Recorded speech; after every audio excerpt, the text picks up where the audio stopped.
All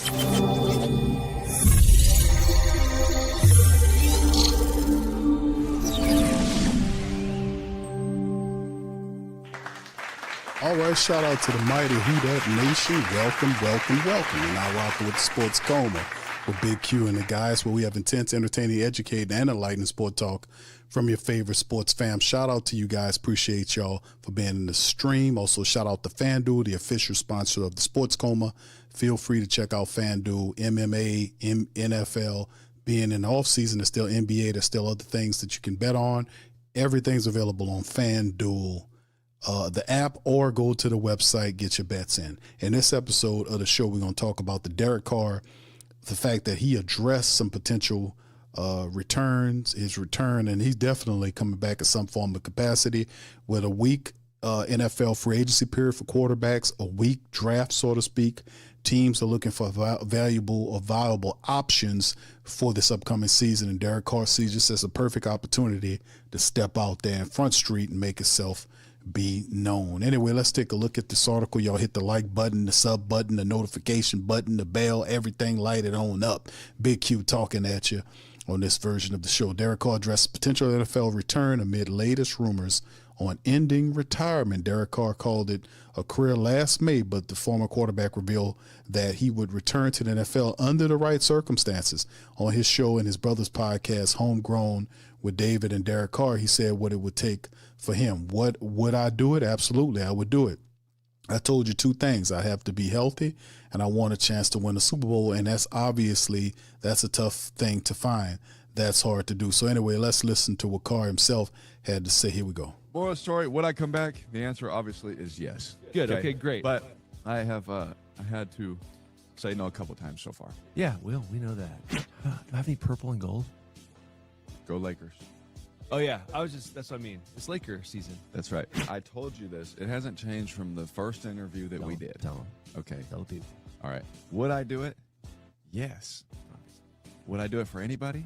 Absolutely not. Nope, there's no way. I know from experience. In the last couple months, he would not. So stop calling unless you're serious. Unless you're trying to make a run at this thing. Yeah. Right? The confetti falling. Listen. The Lombardi in the sky. That's what we're after, okay? Yeah. That's what we're after. So would I do it? Absolutely, I would do it. I told you two things. I'd have to be healthy, and I would want a chance to win a Super Bowl. That's two pretty good factors. And obviously, that's a tough thing to find. That's hard to do. That's not easy. I'm going to tell you right now, though, I know you're healthy. So. All right, that's enough of that. So that's Derek Carr and putting himself in his hat in the ring for a potential return to the NFL. Now, this will benefit the Saints on so many levels because we still control Derek Carr's contract. Now, a team like the Vikings, and there are talking points about the Vikings. There are some people, perhaps, I don't know if the Jets want him. To be honest with you, the Jets don't have a viable quarterback option unless Carr might be somebody they look at. I mean, what are the options for the Jets? Or teams like that who don't really see a quarterback high. Like you look at the Raiders. Raiders are obviously going to take Mendoza. And after them, you got guys like Ty Simpson from the Alabama Crimson Tide, who should fall significantly lower. I don't think he goes in the second round because of the demand for Simpson. You could see probably his case for him rising. Now, there are other quarterbacks like Cade Klubnik and all these other guys that's in the draft that could definitely stock will rise. They will not stay buried. Like right now, a lot of them got them going in the fourth and fifth rounds, all this kind of stuff. Those guys climb in the rankings, in my estimation, when they go through their pro days, they go through the NFL combine. So you're going to obviously see quarterbacks be benefited. Well, they'll rise from where they're currently listed as third or fourth guys, fourth or fifth round picks to maybe the second round level, even to the point where you see some go a lot higher than what they're supposed to because there's a demand on signal callers in the NFL. So you'll see a couple of those things. You'll definitely see that. But Carr is simply one of these guys that wants to take advantage. He thank him big time for not for him bailing out for the Saints. The money situation fell off the books. That we still got $36 million. I think we got to pay the dude. He half of our dead money, which is the 65 whatever it is, $1 million of dead cap money that we have to deal with it. But it ultimately worked out in a fantastic way, didn't it? Carr announced his retirement after spending the 24th season with the Saints. His retirement was due in part to the torn labrum. Just weird occurrences that happened. All people didn't believe what he was saying. It doesn't matter now. He's not really our problem anymore. Upon reflection of prayer and in discussion with Heather, I decided to retire from the NFL. For more than 11 years, we've been incredibly blessed. We are forever grateful and humbled by the experience. Difficult to find the right words to express our thanks, whatever.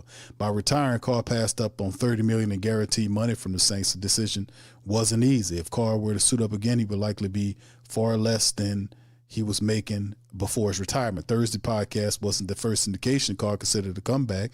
Rappaport and Palacero, along with Garofalo, reported last week that sources said the right situation and coaching staff could lure Carr back onto the field. In his prime, he was a strong starting quarterback who earned 4 Pro Bowl nods in his career. Unfortunately, injuries got in his way and ended his career perhaps earlier than we would have wanted. I ain't going to go too much into it because we seen what happened when he did play for the Saints the 2 years under Dennis Allen, and it wasn't pretty. The 2025 season proved that the quarterback making a return to the NFL is not impossible. Just ask Phillip Rivers. Perhaps 34-year-old Carr will get a chance to make a comeback in 2026. I could see him getting on to a team or getting somewhere. As far as the Saints are concerned, finding a place, whether it's Minnesota, whether it's some other team, right? Well, he'll get an opportunity to play. I don't see starter level in this guy. I really don't. After sitting out playing as bad as he did in a couple of years, we had him sitting out a year from the injury. He's going to come in rusty. And listen, all the success in the world to Carr going forward. They'll have some spots for Carr to have an opportunity perhaps to play. Maybe Arizona's one of those places. Perhaps the Minnesota Vikings is one of those places. Hell, you never can tell. There are teams out there that's looking for a veteran quarterback. Miami Dolphins could be one. I'm thinking the Dolphins could be a team, depending on what kind of offense they could put around him. But if you can put an offensive line around him, give him a running attack and wide receivers that can move, you might see some action with this guy. But everything around him got to be right for him to have that type of situation. If you have things out of line, it could be disastrous, right? In terms of what I'm talking about. Anyway, let's keep it going, man. Look at this article right here. Saints linked to the Vikings, right? Saints QB linked to Vikings as trade buzz heats up, right? Saints have their franchise quarterback in Tyler Shough, but a year or two ago, it seemed like Carr was set to lead them for the short-term future. But last offseason, Carr entered a medical retreatment, which put Shough in the driver's seat to lead the franchise. Now, a year later, Carr seemingly healthy and ready to return to the NFL, but the Saints have moved on. As a result, he could come out of retirement as a trade to the right situation. So we talked about CBS Sports' John Breach recently suggested the Vikings could be a landing spot for Carr. You heard what Derek Carr's brother said, that, the purple and gold, he said the Lakers can't, sillily, but we know that as Vikings makes a lot of sense for Carr. They took a gamble at the position in 24 and hit the jackpot, but they threw all their money away in 2025. And of course, we talked about Sam Darnold here. Darnold led Minnesota to a 14-3 record in 2024. Vikings got greedy and thought they could do better, so they let him walk in free agency and decided to roll the dice by going with J.J. McCarthy. In his first 4 years as a starter, McCarthy looked much closer to being a bust than someone who can eventually be Minnesota's franchise QB. The Vikings have already proved they can win games with the right quarterback, and Carr seems like the perfect veteran who could come in and help. The Vikings won 9 games in 2025 with McCarthy, Carson Wentz, and Max Brosmer, all starting at least 2 games, and Carr seems like a step up from those. He is definitely a step up than a Carson Wentz or Max Brosmer. The Vikings could use Carr if they're willing to admit that drafting J.J. McCarthy was a mistake. You could still have McCarthy there and have Carr as a competing interest. It almost guarantees that Carr will return and be more productive than McCarthy as a result if they're willing to host a quarterback battle between the two. I think that's positive. Carr could be confident in his ability to win the job. With their talent on offense, is an ideal situation for Carr, who can lean heavily on Justin Jefferson as a veteran quarterback and get back into the swing of things in the NFL. He seems like a match made in heaven if the Vikings are willing to swallow their pride and bench McCarthy. You don't have to bench McCarthy.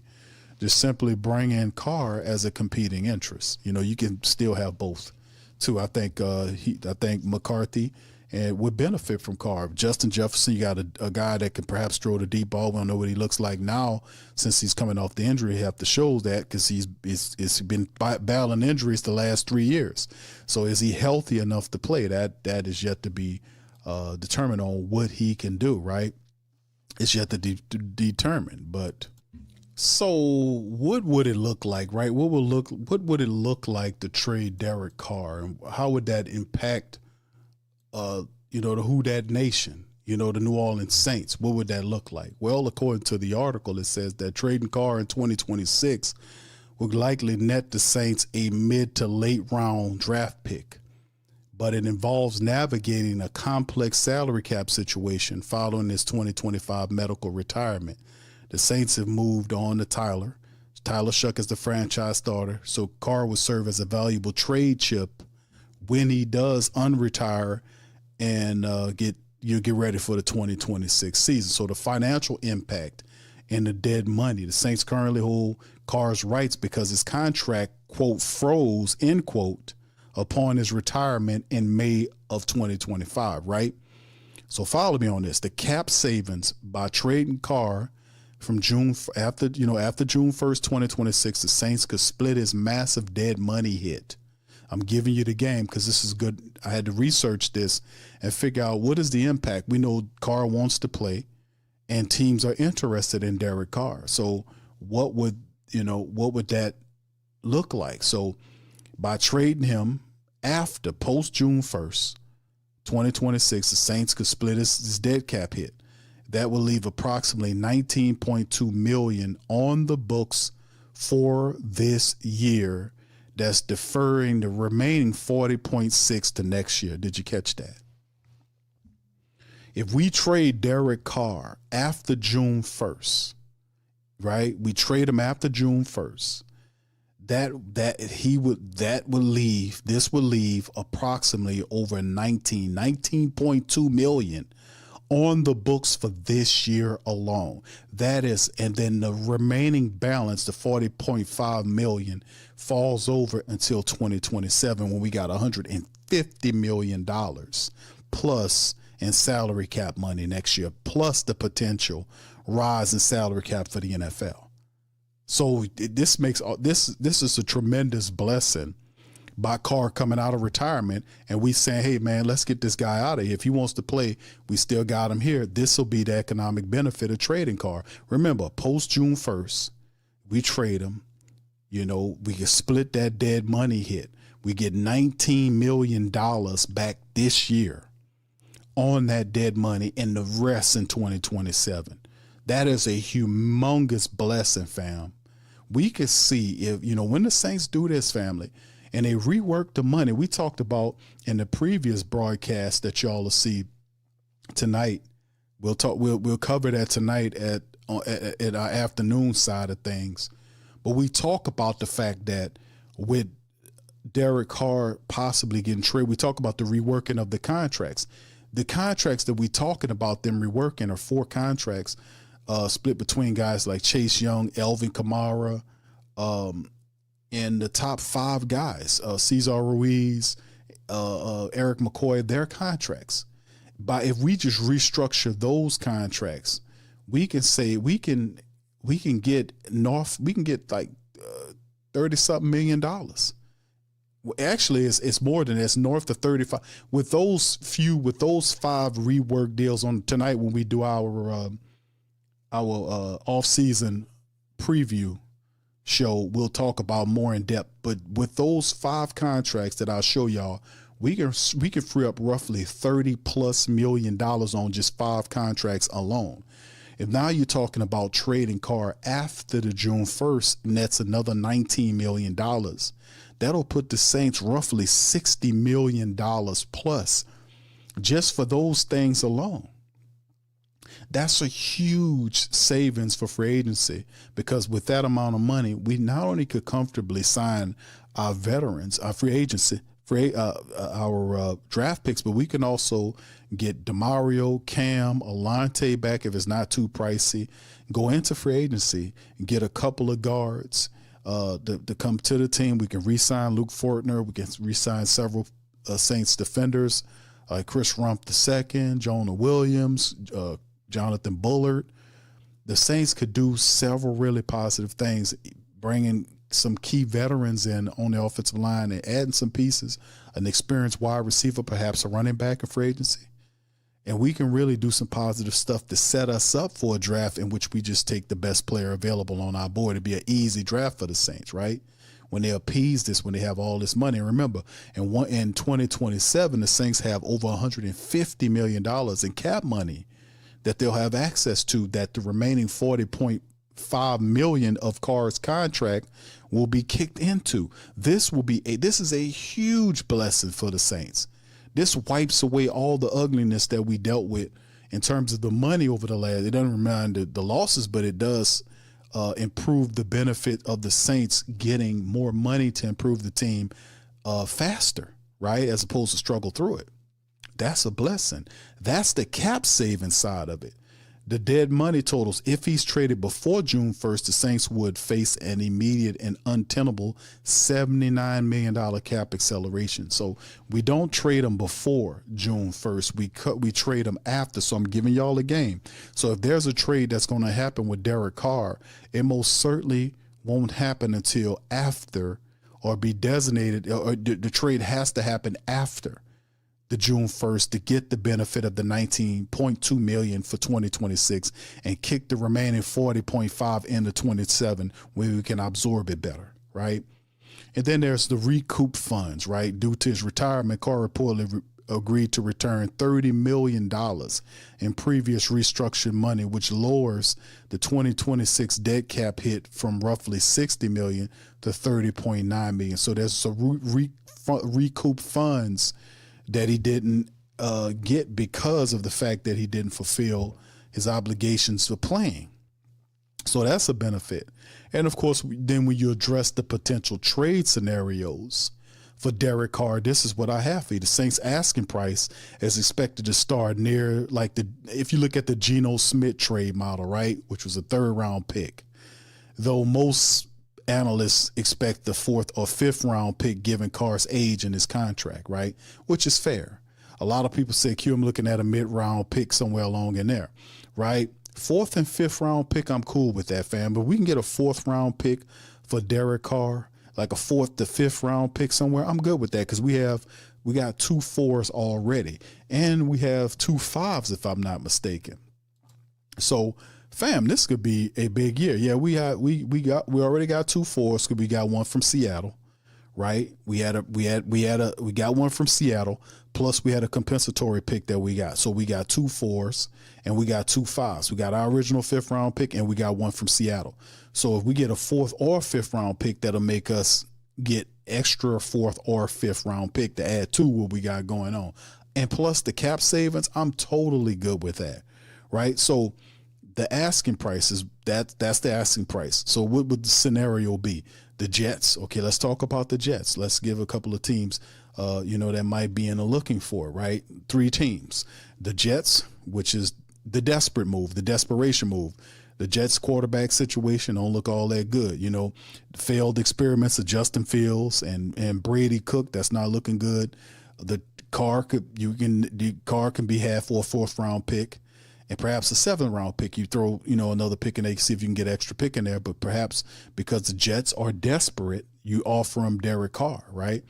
Now Carr gives them a quarterback that is a veteran quarterback, got a strong arm. He hadn't played that well to me over the last 3 years, but the Jets will have to figure a way to deal with it. Remember, the Jets don't have any options, right? Unless they trade for an established quarterback from somebody, right?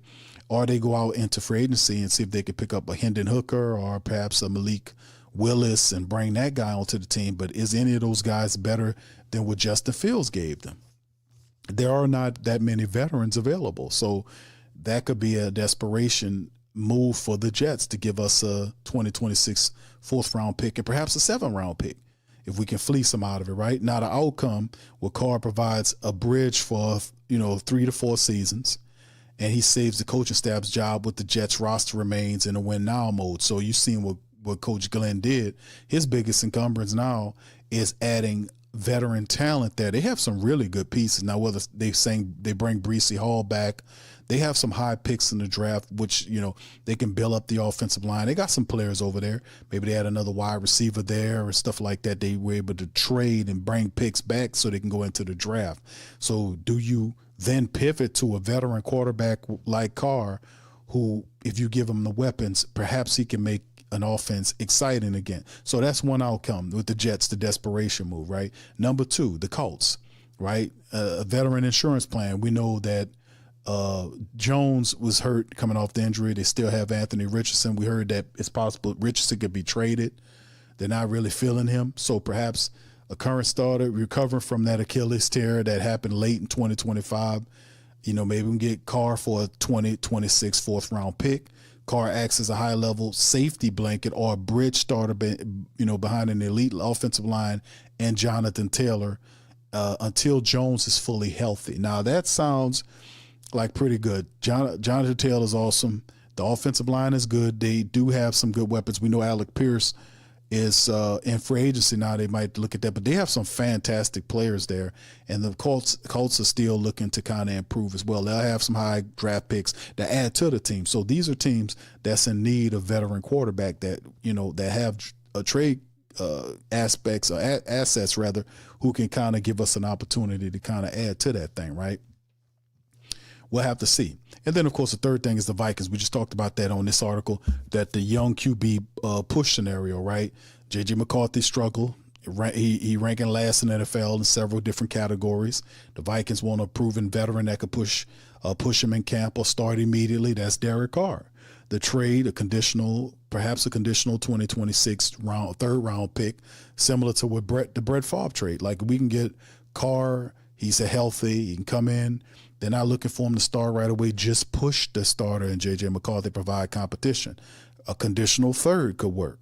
The outcome, Carr is enticed by his elite weapons, Justin Jefferson, Jordan Addison, these type of things, and the Vikings, yeah. So Justin Jefferson, Jordan Addison, and having that type of offense around and pushing them and those guys, perhaps that can kind of give them new life, so to speak. When you got fantastic elite level wide receivers you could throw to, that definitely changes the dynamic, and maybe a conditional 2026 third round pick could be halved, right?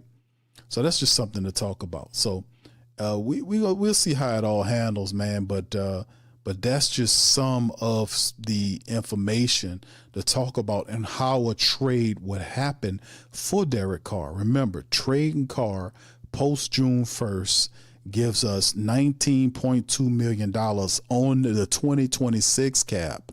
That's this year. And the remaining $40.5 million is kicked into 2027. We can better absorb it there with the $156+ million we'll have on our cap next year. Plus the Saints recouping almost $31 million in money that they agreed to get, and restructured money that he had to give back because he didn't play in any of the games.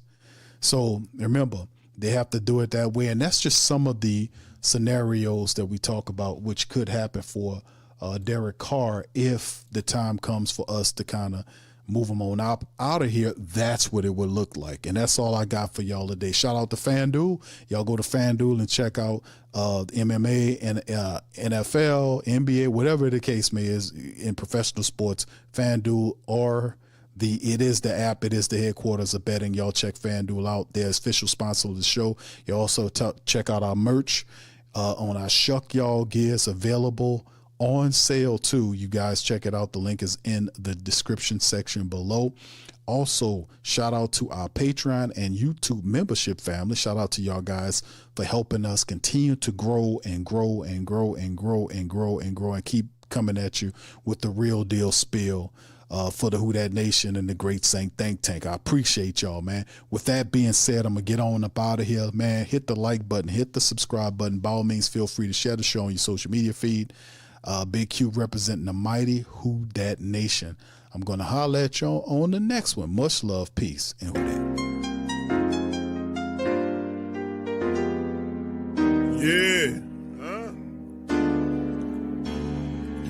boogie like Benson, I'm a who that. I'm a who that. Long as I'm living, I'm a who that.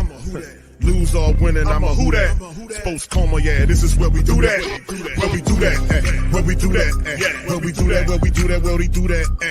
Boogie like Benson, I'm a who that. I'm a who that. Sports Coma, this is where we do that. Where we do that. Welcome, welcome, welcome. Somebody please better help. Running this thing like elf. I thank God every day I'm not a felt. Go to YouTube Live with Big Q and the guys. If you ain't ride or die, the bandwagon get flipped. Been marching in, that was way for the ring. I was yelling out your shame for the championship. Bucking on town, duck down. Falcons, pluck, get shut down. Panthers ain't much touchdown.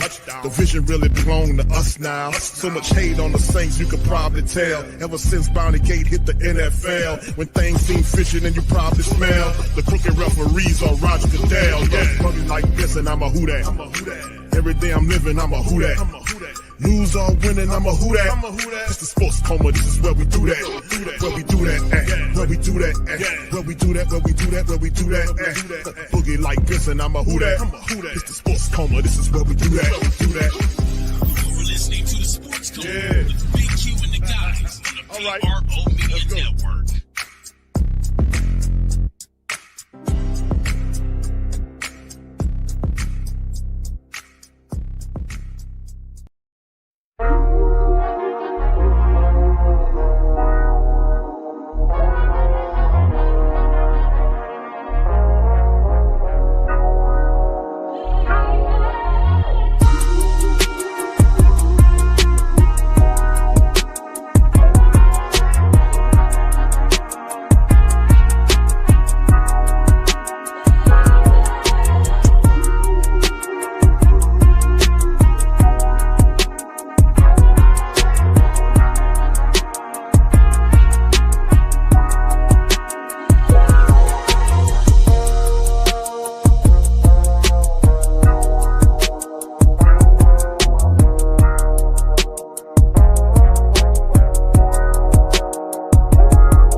Hey, New Orleans! Whether you're catching up on Saints news at Jackson Square, checking Pelicans scores in the Garden District, or staying updated on LSU while grabbing coffee in the French Quarter, there's one place that keeps you connected to everything that matters in our city. From Bourbon Street to the Superdome, from Preservation Hall to the Riverfront, New Orleanians are staying in the know with the whodatdaily.com. Your daily source for Saints, Pelicans, LSU, and all the sports, music, and culture that makes our city special. At work downtown, at a game in the Dome, or just relaxing by the Mississippi, wherever life takes you in the Big Easy, you can stay connected. Because when you're from New Orleans, you don't just live here. You stay in the NO. That's stay in the know. Visit the WhoDatDaily.com and never miss what matters most to Who Dat Nation. Welcome to the Pro Shop, where we create authentic NOLA-inspired clothing for men, women, and children. From Saints jerseys to Pelicans gear, everything's crafted right here in New Orleans. Whether you're shopping the Pro Shop, the Pel Shop, or the Pro Shop Kids, we've got your whole family covered with genuine merchandise that represents our city's spirit. Check for links in the description section below or in the chat.